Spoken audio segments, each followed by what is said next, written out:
Magandang hapon, Pilipinas. Live mula sa Pag-asa Weather and Forecasting Center. Ito na po ang latest sa lagay ng ating panahon. Para po sa araw na ito, patuloy pong iiral at makakaapekto ang northeast monsoon o hangin amihan. Lalong-lalo na po yan sa northern at pati rin po sa may central Luzon. Ang natitirang bahagi naman po ng ating bansa ay magkakaroon lamang ng maaliwalas sa panahon, maliban na lang po sa mga pulupulong pag-ulan o pagkidlat at pagkulog. Lalong-lalo na po yan ngayong hapon o kaya naman po ay mamayang gabi. Ngayon po alamin po natin gaano kaya kalaki ang chance of rain na maaari nating maranasan sa mga susunod mga oras. Tara puntahan na po natin ang Project NOAA ng DOST.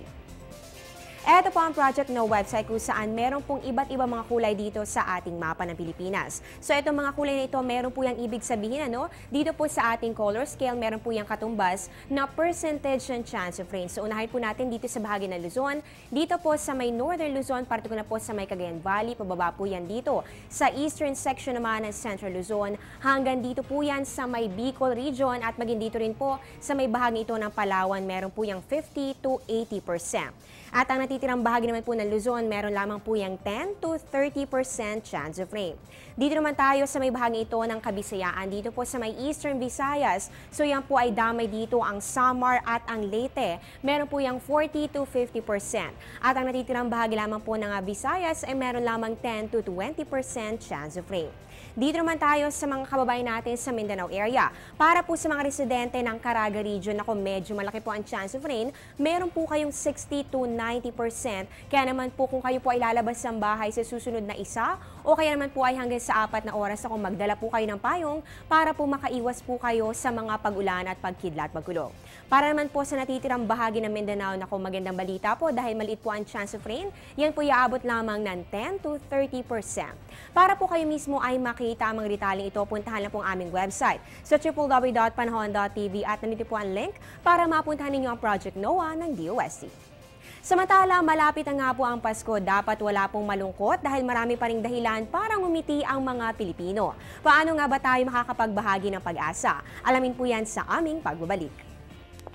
Teng, ang package. Ma'am, sabi ng Air 21 on the road na.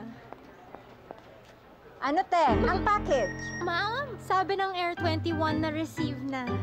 Okay, very good. Basta padala, sagot ka ng Air 21. May real-time delivery updates via text para worry-free ka. Teng, ang package, napadala mo na? Yes, ma'am, sa Air 21. Sa Air 21, sagot ko, padala mo. Alam niyo po ba na kayo mismo ay pwede pong magbahagi ng pag-asa sa inyong kapwa? Paano nga ba kayo po ay pwede pong mag-send sa amin ng inyong mga kuhang larawan na nagpapakita kung paano nga ba bumabangon at ang nagsisimulang muli ang ating mga kababayang naapektuhan ng Bagyong Yolanda. Yan po i-send niyo dito sa panahontv@gmail.com. Lagyan niyo po yan ng photo caption kasama po ng inyong pangalan, pati rin po ng address kung saan po kinunan ang photo at syempre po yung date. At yan po ay pwede po namin ipakita dito po sa aming programa at pati rin po sa aming social media sites. At yan po muna ang latest mula dito sa Pag-asa, manatiling nakatutok sa Panahon TV Express kung saan walang pinipiling panahon ang pagbibigay impormasyon. Abangan niyo po ang susunod naming update mamayang 2:30 ng hapon, dito pa rin po yan sa Telebisyon ng Bayan.